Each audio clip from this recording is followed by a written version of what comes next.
네, 스토리가 있는 뉴스, 스토리 뉴스 시작합니다. 이 자율주행차를 몰면 보험료를 절반으로 깎아주는 그런 보험사가 등장했습니다. 내가 직접 운전하는 차가 아니라 그냥 자율주행차를 몰고 다닌다라는 게 입증이 되면 보험료를 반토막, 절반으로 깎아주는 겁니다. 자, 어떤 보험사고 또 얼마나 깎아주는지 그리고 또 왜 또 그런 자율주행차를 깎아줄지 이유 등등등 몇 가지 궁금한 게 있는데요. 잠시 후에 이 소식은 전해드리겠습니다. 자, 시민권을 취득한 지 10년 이내에 중범죄나 특히 이제 정부 상대로 사기를 저지를 경우에 시민권을 박탈하는 그런 법안이 연방 하원에 정식으로 상정이 됐습니다. 아니 뭐 그게 뭐 어제 오늘 얘기야?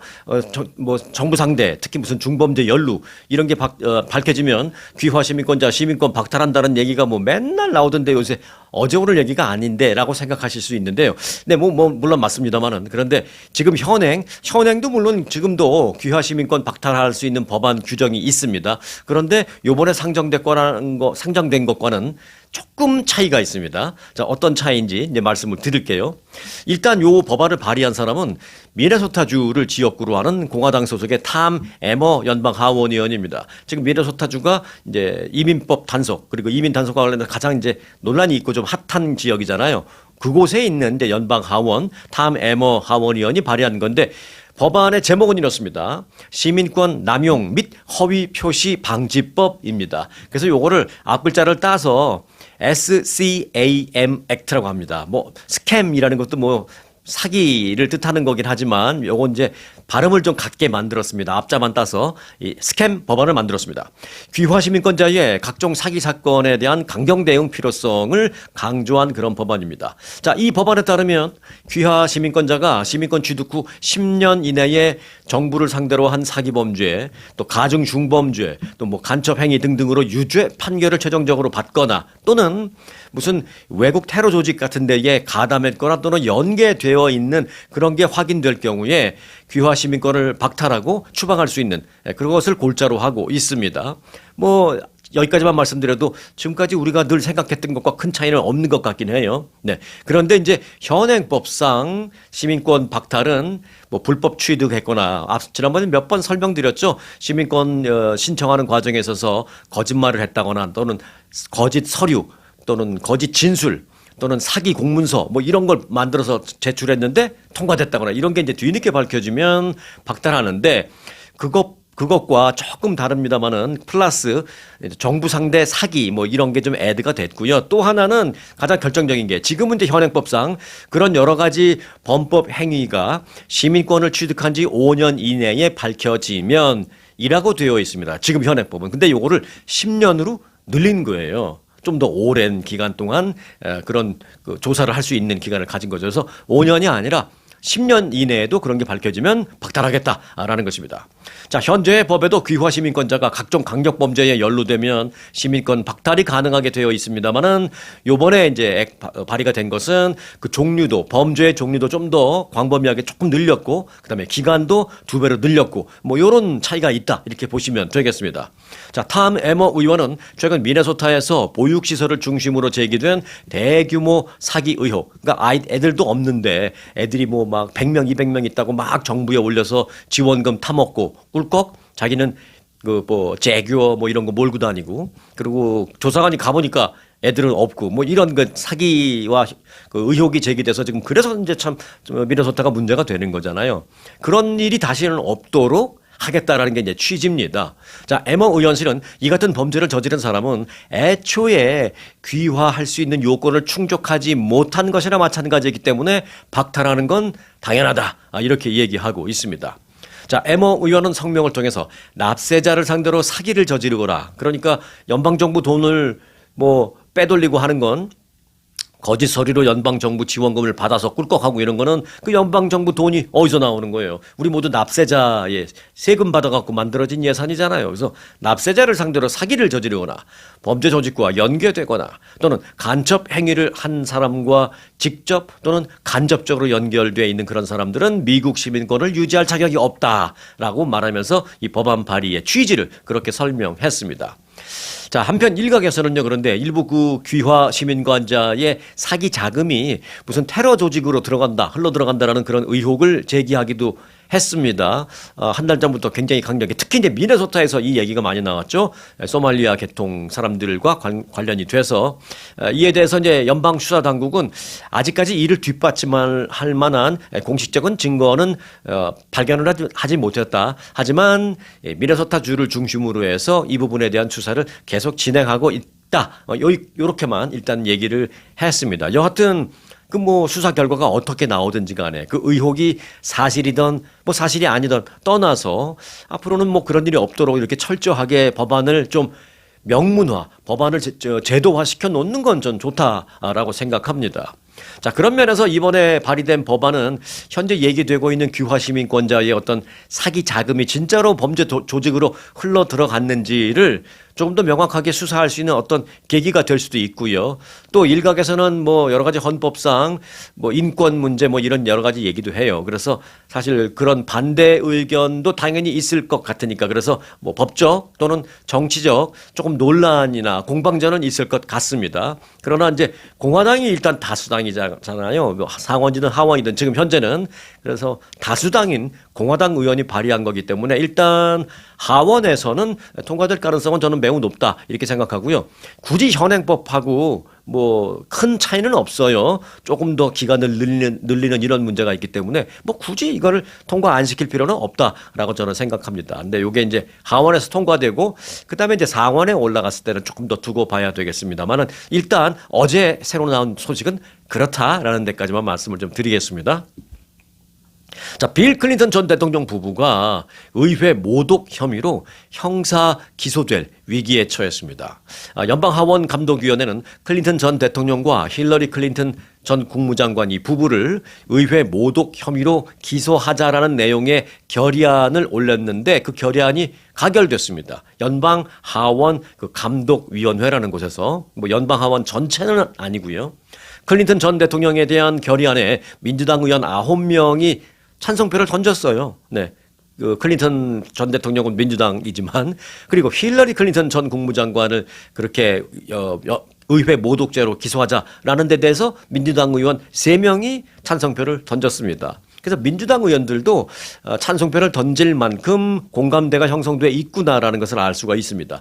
뭐 어차피 공화당이 다수당인데 민주당이 뭐 찬성표에 같이 동조하지 않아도 통과될 가능성이 높은데 민주당이 이렇게 찬성표를 뭐 9명, 3명 이렇게 던질 정도면 이건 뭐 통과될 가능성이 높다라는 것이죠. 자, 이 결의안이 하원 본회의에서 통과될 경우 제가 앞서 말씀드렸죠. 하원 전체는 아니고요. 이렇게 말씀드렸는데 하원이 있으면 그 안에 무슨 감독소위원회, 윤리소위원회, 뭐 외교소위원회, 그 소위원회가 있습니다. 우선 그 어떤 법안이 발의될 때 해당되는 그 소위원회에서 먼저 이거를 우리가 할지 말지를 이제 투표를 합니다. 거기서 가결되면 그 소위원회에서 통과된 뒤에 전체 본회의에 올립니다. 그래서 본회의에 이제 올라갈 겁니다. 그래서 이제 미리 우리가 좀 가상을 해본다면 그래서 본회의까지 최종적으로 통과될 경우에 법무부가 클린턴 전 대통령 부부에 대한 기소를 할 수 있는 권한을 갖습니다. 그 권한이라는 것이 사실 기소할 권한도 있고 기소 안 할 권한도 있지만 뭐 지금 법무부가 기소 안 할 이유는 없다라고 생각이 되죠. 그래서 만일 또 한 발짝 더 나아가서 법원에서 또 만일 이게 최종적으로 혐의가 인정될 경우에 의회를 모독했다라는 혐의가 인정될 경우에 그러면 최고 형량은 뭐냐? 벌금 10만 달러. 이건 이제 최대입니다. 뭐 그렇다고 해서 누구나 다 10만 달러 두드려 맞는 건 아니지만 그리고 이제 형량은 최대 1년의 징역형까지도 가능할 수 있다라는 것입니다. 물론 최대형이 나오는 확률은 뭐 높지는 않습니다만 그만큼 미국에서 이 의회 모독죄라는 것이 굉장히 크다라는 것인데 그 의회 모독죄에 빌 클린턴 전 대통령 부부가 지금 기소될 위험에 처해져 있다. 여기까지만 좀 말씀드리겠습니다. 그런데 그럼 왜 그런 그 위험에 처해져 있느냐라는 말씀을 좀 드리고 마무리해야 되겠죠. 자, 연방 하원 그 감독위원회가 클린턴 전 대통령 부부에 대한 기소를 지금 추진하고 있는 것은 억만장자 그 제프리 앱스타인 범죄자 제프리 앱스타인과 관련된 그 소환장에 불응하고 있다라는 이유 때문입니다. 뭐 이거 죄 지었으니까 나와서 죄를 풀어 그게 아니고요. 우리가 좀 조사를 할 게 있는데 증인 자격으로 좀 또는 참고인 자격으로 나와서 우리가 궁금한 걸 아는 대로 좀 설명도 좀 해주고 의혹이 있으면 의혹을 좀 풀어주십사. 그래서 좀 나와주십사 한 거예요. 그런데 안 나오고 있는 것이죠. 자, 클린턴 전 대통령은 앱스타인의 전용기를 여러 차례 탑승한 바 있고 이건 뭐 다 확인된 부분이고요. 또 앱스타인의 뉴욕 맨하탄 그 저택도 여러 번 방문한 적도 있고 심지어는 거기서 사진 찍은 것도 다 나오고 막 그랬습니다. 하지만 클린턴 전 대통령은 어떠한 불법 행위를 한 적은 없다라는 그런 입장입니다. 그래서 나는 떳떳하기 때문에 뭐 굳이 나갈 이유가 없다라는 입장인데 또 일각에서는 그렇죠. 떳떳하면 나오면 되지 뭐 이런 얘기도 물론 하죠. 여하튼 떳떳하고 안 떳떳하고 제가 뭐 지금 여기서 죄가 있고 없고를 우리가 지금 여기서 할 수 있는 상황은 아니죠. 다만 그 팩트는 소환장에 지금 불응하고 있어서 그 때문에 의회 모독죄로 기소될지도 모르겠다라는 거기까지는 좀 말씀을 드릴 수 있겠습니다. 어디까지나 뭐 평가하고 미리 예단하고는 아니고요. 나와 있는 팩트는 제가 정확하게 말씀을 드리겠습니다. 자, 미국에 사는 한 노인이요. 정확하게 말씀드리면 텍사스에 사는 한 노인이요. 자신의 집에서 무려 200마일 넘게 떨어져 있는 멕시코의 한 외곽 지역에서 유기되어 있는 상태로 발견이 됐다라는 좀 끔찍한 소식이 있습니다. 그 지역의 그 언론 더 선이라고 있는데요. 그 더 선에 따르면 지난달 17일 그러니까 뭐 벌써 한 달이 넘었죠. 지난달 17일 텍사스주 라레도에 거주하는 90대 여성 90대 고령의 할머니입니다. 닐다 라모스라는 할머니가 실종된 지 5개월 만에 멕시코에서 발견이 됐습니다. 발견된 건 이제 한 달 전이고요. 실종은 그로부터 5개월 전입니다. 자, 발견된 곳은 그 여성의 집에서 200여 마일 떨어진 멕시코의 한 비포장 도로였고요. 당시 라모스 할머니는 휠체어에 탄 상태로 쓰러져 있는 채로 발견이 되었습니다. 의식은 조금 있었지만 뭔가 좀 약물에 취해 있는 듯 보였다라고 발견자가 얘기를 했고요. 심각한 저체온증과 탈수 증세도 보였다라는 것입니다. 그래서 가까운 병원으로 급히 옮겨져서 치료를 받은 후에 그런 회복을 하긴 했는데 겨우 회복을 하니까 이제 기억할 수 있는 게 자신의 이름 그리고 나의 거주지는 텍사스 어디다라는 정도를 기억했습니다. 그 조사 결과 5개월 전에 그녀가 사라진 이후에 친척들과 친구들이 실종 신고를 하고 계속 찾고 있었던 것으로 알려졌습니다. 그래서 당국은 이 사건을 파악하기 위해서 실종된 과정 그리고 무슨 약물이 투여됐는지 등등등을 지금 조사를 하고 있습니다.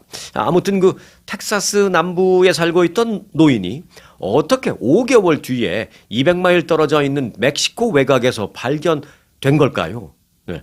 혹시 뭐 텍사스에 사시는 분들 중에서 그 텍사스 남부하고 멕시코하고 한 200마일 정도 떨어진 그 지역이라면 대충 어디신 줄 아실 수 있을 것 같아요. 저는 정확하게는 모르겠지만 그러면 어떻게 텍사스 남부의 멕시코 국경을 넘어서 이렇게 될 수 있는지 무슨 일이 있었던 건지 아니 무슨 일이 가능한 시나리오가 있다면 뭐가 있는지 혹시 아실 수 있는 분이 계신지 모르겠습니다. 현지의 상황을 잘 아시는 분이 계시다면 좀 조언을 좀 팁을 좀 주시기 바라겠습니다.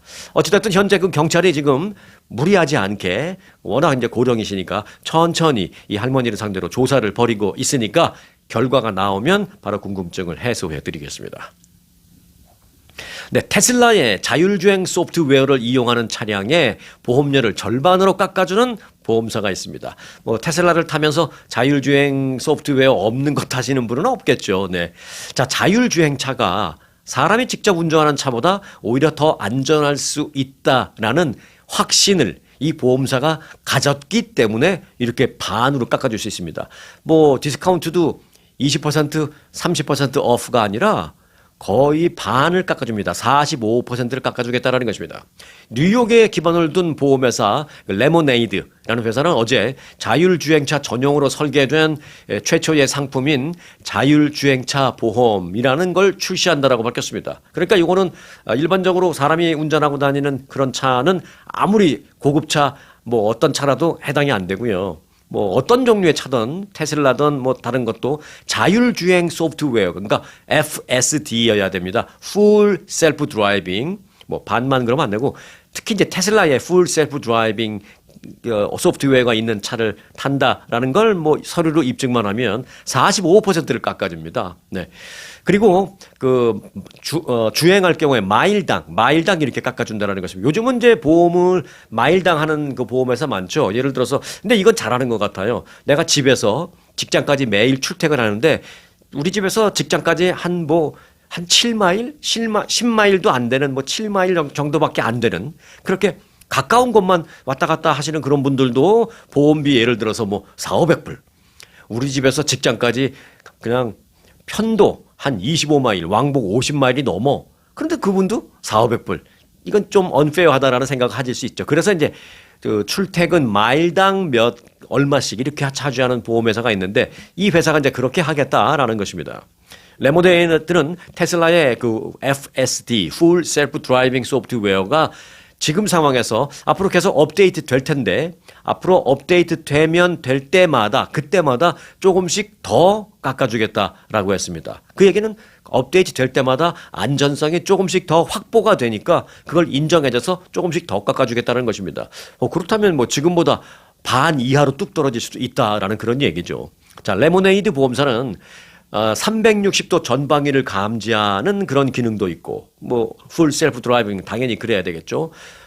그런데, 그런 완전 자율 주행 차가 사람이 직접 몰면서 가끔 피곤하면 꼬박꼬박 졸기도 하는 위험성도 갖고 있는 또 딴 생각하다가 또는 커피 마시다가 그리고 여성분들은 가끔 가다 보면은 이렇게 빨간불에 서 있으면 이거 내리고 거울 보면서 이렇게 좀 화장 살짝 5초, 10초 하시는 분들도 가끔 계시기도 한데 그런 위험성을 갖고 있는 사람이 운전하는 차보다 이렇게 360도 전방위를 감지하는 그런 센서를 갖고 있는 그런 자율주행차를 인간이 운전하는 차와 비교할 수 없다. 이렇게 단호하게 말했습니다. 그래서 풀 셀프 드라이빙으로 주행하는 그런 자율주행차가 사람이 운전하는 인간이 운전하는 차보다 사고 발생 확률이 훨씬 더 낮다라는 우리는 확신을 갖게 돼서 이런 프로그램을 만들었다라고 말했습니다. 자, 레모네이드라는 인슈런스 컴퍼니는 이 보험을 이제 오는 26일부터 애리조나주 지역을 처음 시작합니다. 일단은 애리조나주에서부터 시작합니다. 그리고 한 달 뒤에는 오레곤주에도 확대됩니다. 그리고 이걸 점차적으로 순차적으로 지역을 확대해서 올해 안에 미 전국 어디나 다 이 인슈런스를 판매하겠다. 그럴 방침이다라고 얘기했습니다. 자, 자율주행이 사람이 운전하는 차보다 훨씬 더 안전하구나. 라는 그런 생각을 갖게 되는 것 같습니다. 인정받는 것 같습니다. 왜? 저도 100% 그렇게 단호하게 말은 못하지만 대부분 그렇잖아요. 사람이 운전하는 차량. 운전석에 아무도 없어요. 자율주행으로 가. 야, 저게 더 안전할까? 근데 아직 난 못 믿겠어. 그냥 내가 운전하는 게 마음 편해. 라고 하는 사람들 많죠. 저도 약간은 그런 편인데, 이제 이런 생각을 바꿔야 되나 보다. 그런 시기가 됐나 보다. 이런 생각이 듭니다. 저도 아직도 이제 사람이 운전하는 그게 이제 마음이 좀 편하긴 합니다만은 한 달 전에 LA 코리아타운에서 짧은 거리긴 합니다만은 한 10분 정도 되는 거리에 그 웨이모를 한번 제가 불러서 탄 적이 있습니다. 당연히 운전석에 아무도 없었고요. 그래서 제가 부른 다음에 제 앞에 차가 딱 섰어요. 그래서 그 앱에서 그 문 여는 그 차 문을 여는 걸 탁 누르니까 탁 열리더라고요. 사람이 열 필요가 없습니다. 앱에서 탁 버튼을 누르니까 도어가 열렸어요. 그래서 차 타고 문 닫고 그리고 난 다음에 거기서 출발하고 스타트를 딱 누르니까 알아서 가더라고요. 정말 제가 유심히 봤는데 생각보다는 굉장히 안전하게 잘 가는 것 같아서 한 10분 정도 되는 거리에 정말 안전하게 제가 타고 내렸다라는 말씀을 드리는데 그 한 번 경험을 하고 나니까 그 자율주행차에 대한 어떤 불안감 같은 게 단 한 번만의 경험으로 상당히 없어졌어요. 상당히 불식됐습니다. 그래서 이게 시간이 지나면 정말 안전하다라는 인식도 확산되고 실제로 안전하겠구나. 이런 생각을 갖게 됐는데 보험회사가 이런 프로그램을 내놨다라는 얘기를 드니까 정말 자율주행차가 오히려 사람보다 안전할 수 있겠다라는 생각을 더욱더 갖게 됩니다. 자, 트럼프 대통령이 그린란드 병합에 반대하는 유럽 8개국 대상 관세 부과 계획을 철회한다라고 밝혔습니다. 이것도 타코인가요? 트럼프 always chicken out. 뭔가 확 한다 그랬다가 슬그머니 좀 빠지는 약간 그런 건가요? 이것도 일종의 그런 걸 수도 있겠습니다.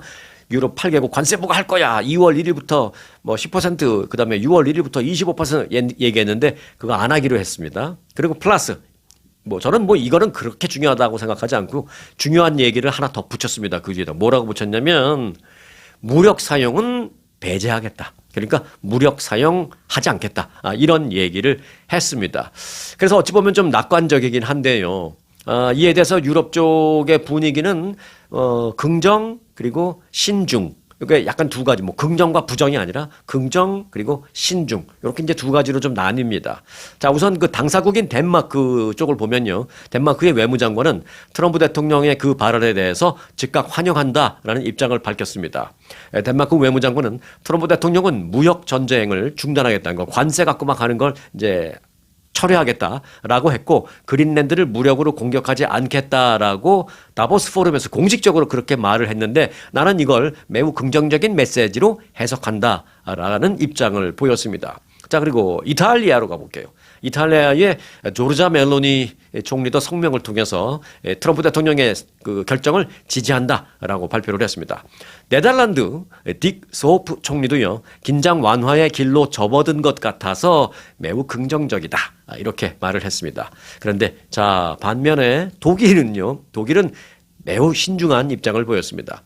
독일의 클링바일이라는 재무장관은요, 성급한 기대는 아직 이르다 라면서 아주 신중한 모습을 보였습니다. 짧은 입장을 표명했지만 그 짧은 한마디는 뭐냐, 성급한 기대는 아직 이르다. 트럼프 대통령 자꾸 뭐 말도 좀 바꾸시고 그런 게 있잖아요. 그래서 좀 더 두고 봐야 되겠다 뭐 이런 얘기죠. 그러니까 독일이 상당히 신중한 입장을 보였습니다. 현재 유럽의 분위기는 이제 이번 주말까지는 현재 이런 상황이다라는 말씀까지만 좀 드리겠습니다.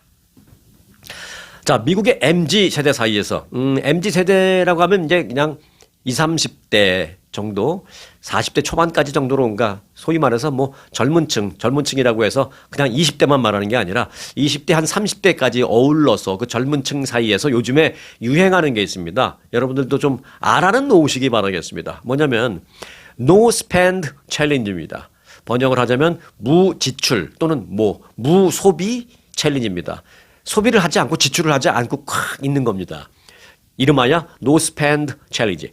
인플레이션으로 인해서 임대료 상승, 뭐 의료비 상승, 식료품비 등등등 필수, 그러니까 임대료나 뭐 의료비나 식료품, 우리가 이걸 안 쓰고 살 수는 없죠. 뭐 아파트비 안 낼 수는 없고 또 먹는 걸 안 사 먹을 수는 없잖아요. 아무리 물가가 올랐어도. 그래서 이렇게 필수품은 안 쓸 수는 없지만 그럼 그 외의 것을 좀 줄이자라는 것입니다. 그래서 뭐 여가 생활을 좀 줄인다든지 필요 없는 좀 사치스러운 옷 같은 거 좀 절제하고 뭐 어디 가서 술 마시는 거 좀 절제하고 또 그 외에 충동적인 소비 절제하자. 이런 그 챌린지입니다.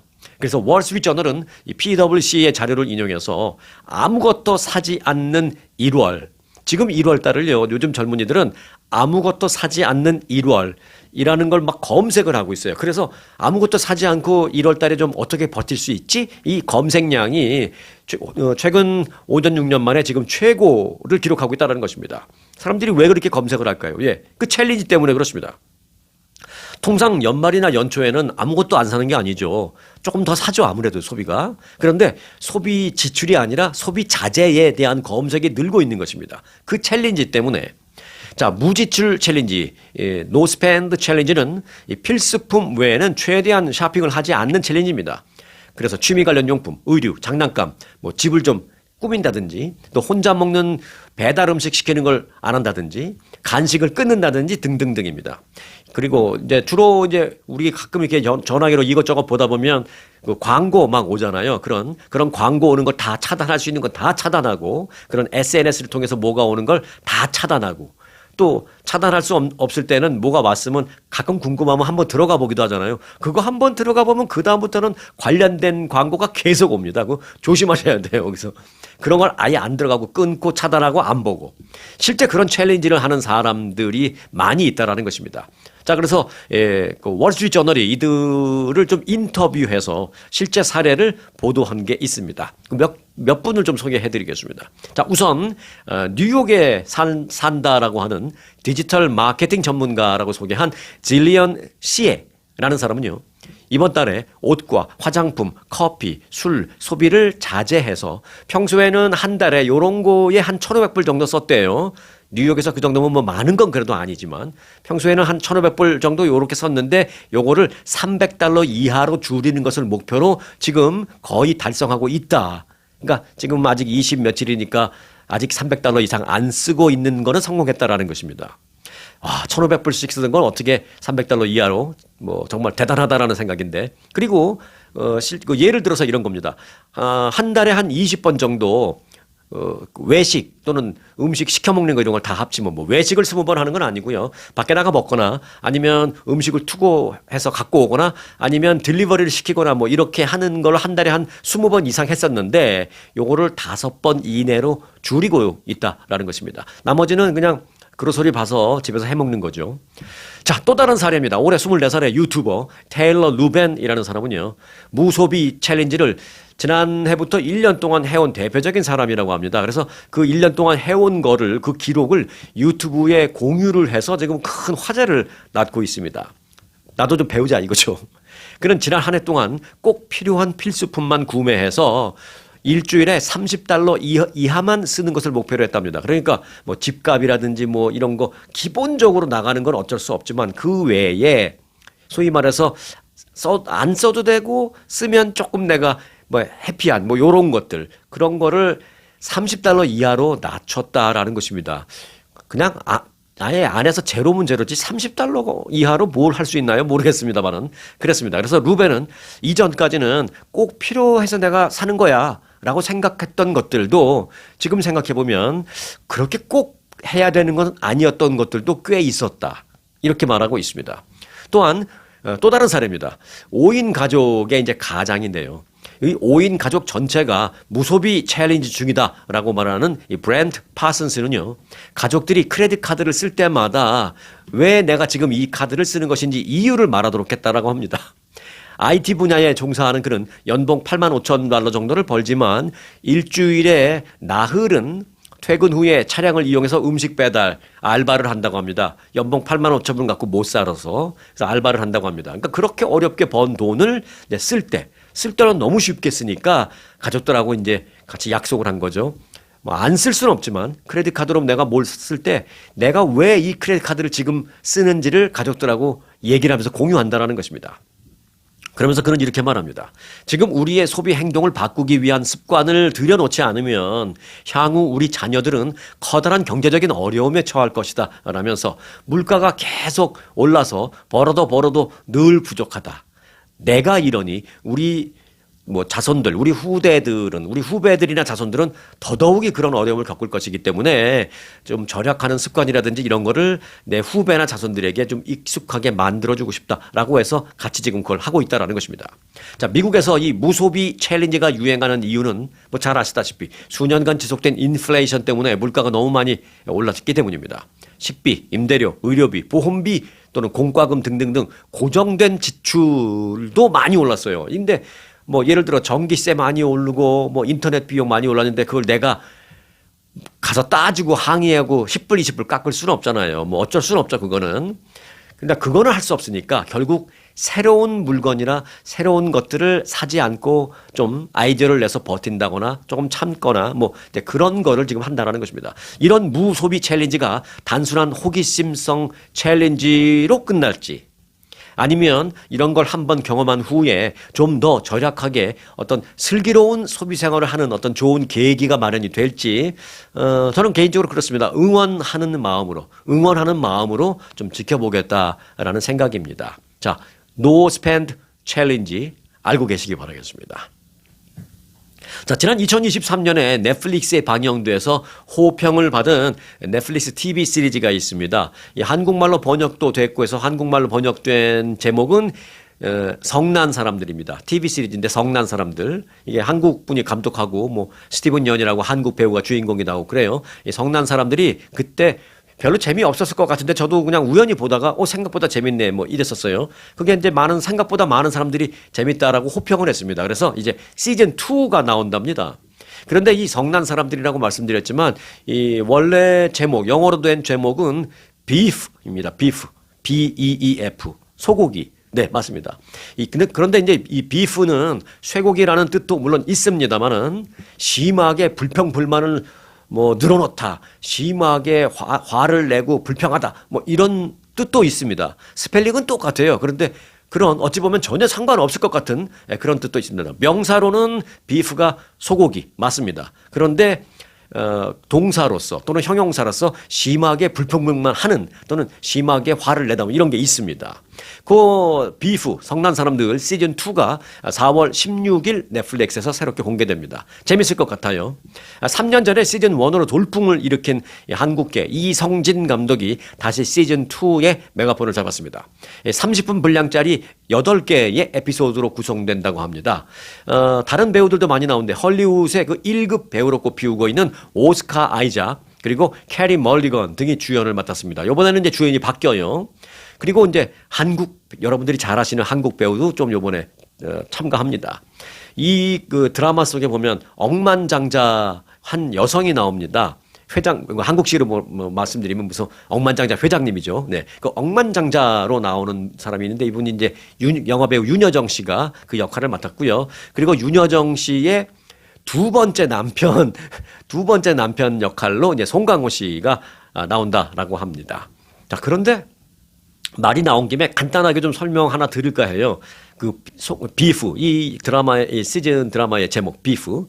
소고기를 뜻하는 그 비프가 왜 그 성난 듯 불만을 토로하다, 화를 내다, 불평불만하다, 왜 그런 뜻도 같이 있을까라는 궁금하지 않으십니까? 예, 저도 궁금해갖고, 찾아봤습니다. 알아봤더니, 결론부터 말씀드리면 이게 전혀 연관이 없는 게 아니라 연관이 있더라고요. 19세기 말 미국에서 그 영어를 통해서 이제 나온 일종의 어떻게 보면 그때부터 나온 슬랭입니다. 슬랭. 당시 미군의 그 하급 군인들 그리고 이제 꼭 군인들만이 아니더라도 노동자들 등에서 하급 노동자들 사이에서 나오게 된 슬랭인데요. 이제 예를 들면 이제 미군 병사들과 노동자들이 이제 식사를 제공받을 때 특히 이제 군대에서는 병사들한테 당연히 나라에서 이제 식사 제공 당연히 하잖아요. 근데 이제 딱 받아보면 이게 뭐 고기라고 해서 뭐 받았는데 비프라고 해서 받았는데 이게 보면 질겨서 씹어지지도 않고 어쩔 때는 막 맛없어서 막 뱉어야 되고 너무 정말 먹기 힘든 너무 형편없는 그런 낮아도 너무 질이 낮은 그런 소고기로 미국 병사들에게 뭐 식사 제공을 했다라는 것입니다. 그래서 이 병사들이 그 소고기 그 식사 제공을 받을 때마다 먹으면서 계속 컴플레인을 했대요. 불평불만. 그러다가 이제 한두 번 컴플레인 하다가 나중에는 어떻게 돼요? 화가 날 거 아니에요. 그러니까 나중에는 막 화를 낸 거죠. 그래서 이제 비프라는 단어가 이때부터 불평불만을 의미하는 단어로 사용되기 시작했다라는 것입니다. 실제 어떤 example로 영어로 이제 말할 때 뭐 이렇게 말할 수도 있다라고 합니다. What's your beef? 그러니까 이게 what's your beef? 이게 네 소고기는 뭐니?가 아니라 이거 웃기는 말이죠. 네 소고기는 뭐니가 뭐야? What's your beef? 이게 뭐냐면 뭐가 그렇게 불만이야? 네가 지금 불만을 갖고 있는 건 뭐야? 그 얘기입니다. What's your beef? 그러니까 오늘 드라마 비프 얘기하다가 소고기에서 성난 불평불만 얘기까지 해드려서 참고로 좀 알고 계시면 도움이 될 것 같습니다. 자, 그런데요. 비프는 또 여기에도 있네요. 보니까 어디에 있느냐? 일론 머스크와 티격태격하는 사람들한테도 이 비프가 있습니다. 자, 유럽 최대의 저가 항공사 라이언 에어라고 있습니다. 그 라이언 에어의 마이클 오리얼이라는 CEO가 일론 머스크하고 지금 계속 말로 설전을 벌이고 있는데요.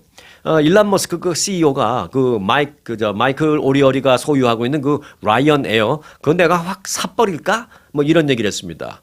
그거 내가 사서 그 오리얼이 CEO 내가 잘라버리겠어. 뭐 이런 말을 했습니다. 뭐 이 서로 티격태격 이제 말로 왔다 갔다 하는데 마이클 오리얼이는 그러자 이제 어제 그 라이언 에어 본사가 있는 아일랜드 더블린에서 유럽이죠. 아일랜드 더블린에서 기자회견을 갖고 유럽 연합 규정상 비유럽 시민은 유럽 항공사의 지분 절반 이상을 소유할 수 없다. 그러니까 지분 절반 이상을 소유 못한다는 것은 단순히 무슨 소액 주주는 될 수 있지만 오너십을 가질 수는 없다는 그런 얘기죠. 그렇기 때문에 일론 머스크 네가 뭐 우리 항공사를 사버려 갖고 돈이 아무리 많다고 뭐 사버려 갖고 나를 잘러? 웃기는 소리 하지 마. 유럽 시민이 넌 아니잖아. 유럽 시민이 아니면은 오너십을 가질 수 없어. 아, 너 뭐 좀 알고 얘기해. 이런 거죠. 그러니까 일론 머스크는 남아프리카 공화국 출신이죠. 그래서 현재 남아공 시민권도 갖고 있고요. 얼마 전에는 캐나다 시민권도 가졌고, 그 전에는 뭐 당연히 이제 미국 시민권을 갖고 있어서 이 사람은 3개국 복수 국적자입니다. 그러니까 뭐 다국적 복수 국적자입니다. 남아공, 캐나다, 미국. 그런데 이제 오리어리는 그가 이제 유럽 시민권은 없다라는 걸 이제 직격하면서 유러피안이 아니라는 것을 좀 이제 직격하면서 이제 비판한 거죠. 어떻게 보면 비꼰 거죠. 평소에 도발적인 발언으로 유명한 두 사람입니다. 워낙 두 사람은 말이 거칠기로 유명해요. 그 설자는 사실은 그 발단이 그 라이언 에어, 그 오리어리가 소유하고 있는 그 라이언 에어 여객기에 기내 와이파이를 설치하는 그런 문제에서부터 불거졌습니다. 그 일론 머스크가 그랬죠. 아, 오리어리는 바보같이 내가 그 인터넷, 위성 인터넷 스타링크 내가 운영하는데 나하고 계약 맺어가지고 라이언 에어의 모든 비행기에 기내 인터넷 서비스를 탁 설치하면 사람들이 얼마나 좋아하고 한순간에 1등급 에어라인으로 뜰 텐데 아이고 그걸 못하네 스투핏하다고 이제 막 그런 거예요. 그랬더니 오리어리가 그 드디어 반격을 했습니다. 뭐라고 반격을 했냐면 그 일론 머스크는 아무것도 모른다. 내가 그걸 몰라서 그런 게 아니다. 항공기 외부에 그러니까 요거는 이제 인터넷 그 서비스를 기내에 하기 위해서는 무언가 전파를 받아야 될 거 아니에요. 인터넷 서비스가 이용한 그거를 항공기 외부에 외부 안테나를 어떤 형태로든 설치를 해야 가능한 건데 그렇게 외부 안테나를 설치하게 되면 그로 인한 공기 저항 증가 등등으로 인해서 연간 최대 자기네 에어라인만 봐도 2억 5천만 달러의 추가적인 연료비가 들어간다. 그럼 이거를 오로지 전부 다 승객들에게 전가시켜야 되는데 그 인터넷을 사용하려고 하는 또는 사용해야만 하는 그런 사람들도 있겠지만 나는 그 인터넷 전혀 사용할 생각이 없고 뭐 대여섯 시간 가는데 나는 인터넷 안 돼도 돼라고 생각하는 그 사람들한테까지도 그 비용이 전부 다 전가돼서 그 티켓 그 요금으로 다 받아야 되는데 그거를 좋아할 사람 승객들은 뭐 거의 없다. 이런 얘기입니다. 그러면서 이렇게 말했습니다. 일론 머스크 너는 비행 또는 뭐 에어라인의 어떤 비즈니스 또는 뭐 그 비행기가 운영되는 그런 어떤 학력이나 그런 물리학적인 그런 면에서 아는 것도 하나도 없으면서 조종아리 하나만 갖고 맨날 이렇게 떠들면서 문제를 일으키는구나. 네가 에어라인에 대해서 뭘 알아? 학력에 대해서 뭘 알아? 그냥 인터넷 설치하면 될 텐데 이것밖에 모르잖아. 막 직격을 한 거예요. 바보 같다고. 그러니까 머스크는 또 그 얘기를 듣고 뭐라 그랬냐면 라이언 에어 CEO도 완전히 바보다. 그걸 돈을 벌려면 돈을 써야지. 그걸 바보 같아서 돈을 못 버는 거지. 그러면서 내가 라이언 에어를 내가 사서 그냥 그 오리어리 CEO를 내가 해고해 버릴까? 막 이랬던 겁니다. 네, 싸움의 발단은 그렇게 된 겁니다. 그랬더니 이제 오리어리가 웃기는 소리 하고 있네. 너는 유러피안이 아니기 때문에 우리 에어라인을 살 수도 없어. 뭘 좀 제발 알고 떠들어. 이러면서 설전이 왔다 갔다 한 겁니다. 누가 이긴 건지 진 건지 저는 뭐 알 수도 없고 알고 싶지도 않아요. 네. 오리어리는 이제 그렇게 반격을 했고 이제는 이제 일론 머스크가 반격할 차례인데 아직 여기에 대해서 일론 머스크의 반응은 아직은 안 나왔습니다. 혹시 뭐 주말 동안에 또 어떤 반응이 나올지는 모르겠는데 나오면 또 월요일 날 제가 뭐 말씀을 드리겠습니다만 이게 뭐 그렇게 중요한 소식은 아니기 때문에 그렇게 열심히 제가 뭐 팔로우할 생각은 없습니다만은 제가 드는 생각은 그렇습니다. 왜 이렇게 세계적으로 관심을 끌고 영향력이 있는 사람들이 왜 이렇게 뭐 말을 함부로 할까라는 생각도 들기도 하고요. 설전을 어느 한 사람이 이제 끝내야지. 설전에 뭐 아이들 같이 끝나지 않고 이렇게 맞받아치면서 계속될까. 그야말로 앞서 말씀드렸죠. 비프. 이 사람들이야말로 비프 그 자체다. 이런 생각이 들어서 이제 말씀을 드렸습니다. 돈도 많은 사람들이 왜 그러는 걸까요? 네. 자, 오늘 끝소식입니다. 하버드 대학 신경학 교수 루돌프 탄지 박사 연구팀이요. 치매가 두렵다면 6가지를 해라 라는 연구 결과를 발표했습니다. 탄지 박사는 46년에 걸친 연구 경력 동안 이 수백 편의 학술 논문을 발표한 바 있는 이 치매와 관련해서는 세계적인 석학으로 평가받고 있는 인물입니다. 그래서 그가 말한 그 6가지가 뭐지? 라고 관심이 되는 것입니다. 자, 곧바로 본론을 말씀드리자면 탄지 박사는 치매에 걸리고 싶지 않다면 6가지를 하라면서 뭐라 그랬냐면 쉴드, 라는 프로그램을 발표했습니다. Shield, S-H-I-E-L-D. 이 shield는 영어로 뭐 방패 뭐 이런 뜻이잖아요. 그런 의미 스펠링은 똑같습니다만은 이 탄지 박사는 요걸 이제 앞 글자 6개를 따서 S-H-I-E-L-D로 맞춘 겁니다. 자, 그러면 이 shield, S-H-I-E-L-D는 뭘까요? 자, 첫 번째 S는 sleep, 수면입니다. 수면. 자, 두 번째 H는 handling stress입니다. 스트레스 관리. 그리고 세 번째 I는 interaction. 이거는 뭐냐면 이제 교류죠. 이건 뭐냐면 사회적인 교류를 말하는 것입니다. 그 네 번째 E는 exercise, 운동. 그리고 다섯 번째 eating well, 잘 먹어라, 식습관, 식단. 그리고 이제 마지막 L, 이거는 뭐냐면 learning, 학습입니다. 요 6가지 요소를 꼭 지켜라라는 것입니다.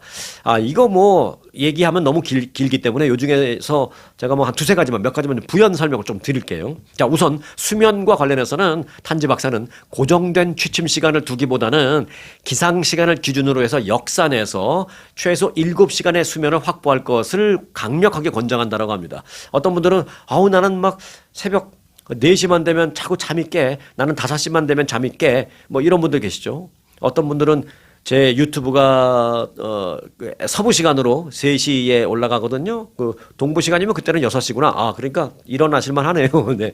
뭐 하여간 그렇게 일찍 일어나시는 분들 많은데 그 일찍 일어나는 거에 대해서 너무 스트레스 받지 말고 예를 들어서 내가 자꾸 잠 깨는 게 5시다. 그러면 5시를 기준으로 뒤로 역산을 해서 7시간. 그러면 몇 시죠? 한 10시죠. 밤 10시. 밤 10시에 자란 얘기입니다. 내가 잠이 자꾸 4시에 깬다? 그럼 9시에 자란 얘기입니다. 그래서 어찌됐든 7시간을 sleep well 하라라는 것입니다. 그런데 대여섯 시간밖에 잠을 못 잤다라고 해서 이제 그런 경우 많잖아요. 그런 경우는 어떡하냐라는 질문을 가장 많이 받는다고 합니다. 그래서 탄지 박사는 그런 경우에 파워 낮잠을 얘기합니다. 파워 낮잠이라는 게 뭐냐면 그냥 낮잠하고 달라요. 그냥 낮잠은 내가 밤새 잠을 못 자서 피곤해. 잠깐 낮잠 좀 잘까? 하고 누웠다가 한 1시간, 2시간쯤 일어나. 이거는 절대 안 된다라는 것입니다. 이 파워 낮잠이라는 것은 딱 한 15분 정도? 10분, 15분. 뭐 10분은 너무 짧은가요? 15분, 길어봐야 한 20분을 넘기지 않는 정도의 딱 좀 섭섭해도 그때 딱 일어나라 라는 것입니다. 그 정도면 충분하다라는 것입니다. 그 이상 너무 많이 자면 또 밤에 또 문제가 생기니까 그렇게 한 15분, 20분 동안 깔끔하게 파워 낮잠을 자고 그리고 더 자고 싶더라도 일어나서 오후 생활을 하라라는 것입니다. 자, 그리고 이제 요게 이제 슬립과 관련된 얘기고요. S. 그다음에 뭐 스트레스 관리와 사회적 교류 이건 뭐 잘 아실 테니까 패스. 자, 그리고 이제 운동, 엑서사이즈와 관련해서는 탄지 박사는 하루에 뭐 걷는 운동, 뭐 여러 가지 운동 다 할 줄로 믿습니다라고 말하면서 그러나 거기에다가 좀 애들을 하라는 것입니다. 기본적으로 여러분들이 하는 운동에 플러스 하루에 1000보만 거기다 더 걸어준다면 치매가 걸릴 치매 발병 시점을 1년 더 늦출 수 있다라는 것입니다. 하루에 내가 1000보만 나 오늘 이 정도면 충분히 많이 걸었어? 그 상태에서 한 1000보만 더 걸어준다면 치매 발병 시점을 그 1000보가 1년을 늦춰준다라는 것입니다. 그래서 탄지 박사 본인도 자기 연구 사무실에 실내 자전거를 갖다 놓고 격일로 30분씩 운동을 한다라고 합니다. 또 다른 날에는 자기 집 그 보스턴에 있거든요. 자기 집 근처나 보스턴 항구 인근 그 찰스타운 그 네이비 야드 굉장히 넓죠. 거기를 좀 빨리 걸으면서 산책을 늘 잊지 않고 한다라면서 이 걷는 운동에 대한 중요성을 얘기했습니다. 자, 그리고 끝으로 eating well 식단입니다. 탄지 박사는 그 6가지 중에서도 식단을 가장 중요한 요소로 꼽았습니다. 그는 가장 중요한 것은 장내의 미생물, 즉 마이크로바이옴의 그 박테리아들이 행복해지는 식단이다라고 말하면서 균형이 맞으면 이 박테리아들은 그러니까 장내에 좋은 박테리아가 있죠. 좋은 박테리아가 있고 나쁜 박테리아가 있는데 그러니까 유익균, 장내에 유익균이 많으면 그 유익균이 뇌 속의 염증을 억제하는 그런 물질을 만들어내기 때문에 장내에 좋은 유익균을 만드는 게 중요하다라고 말했습니다. 그러면서 예전에 한국에서도 그런 말이 있었던 것 같아요. 심장에 좋은 것이 뇌에 좋은 것이요. 뭐 이런 얘기. 이걸 결국은 이제 진리라는 것입니다. 진리. 자, 그러면 장내 유익균을 어떻게 많이 활성화시키지라는 것에 대해서는 잘 먹어라가 이제 연결되는 겁니다. 뭐냐면 과일 많이 먹어라. 채소 많이 먹어라. 그리고 올리브 오일 많이 먹어라. 뭐 어찌 보면 우리가 너무나 다 잘 알고 있고 여러분들이 기본적으로 지금도 다 잘 하고 계시는 거라고 믿습니다.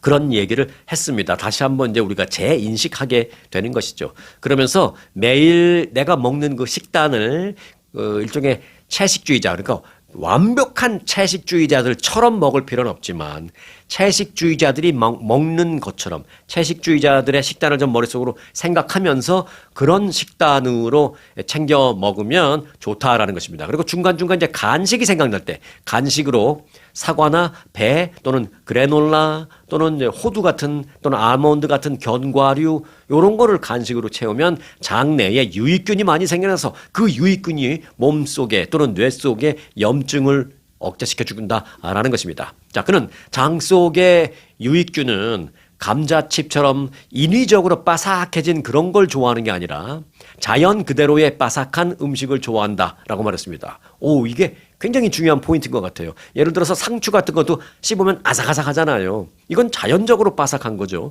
그리고 뭐 아몬드 같은 것도 오두두구두 맛있게 호두도 마찬가지고 호두도 싱싱하면 싱싱할수록 아삭아삭합니다. 그렇게 자연적으로 아삭아삭 바삭바삭한 그거를 우리 유익균이 좋아한다. 그 생각을 갖고 음식을 골라 먹으라라고 얘기하고 있습니다. 자, 6가지 규칙 쉴드 기억하시기 바라겠습니다. 자, 오늘도 건강한 하루 되시기 바라겠습니다. 오늘 영상 마칩니다.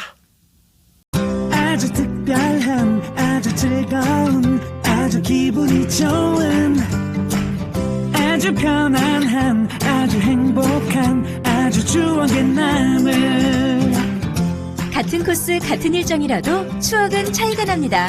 고객 만족도 1등 아주 투어.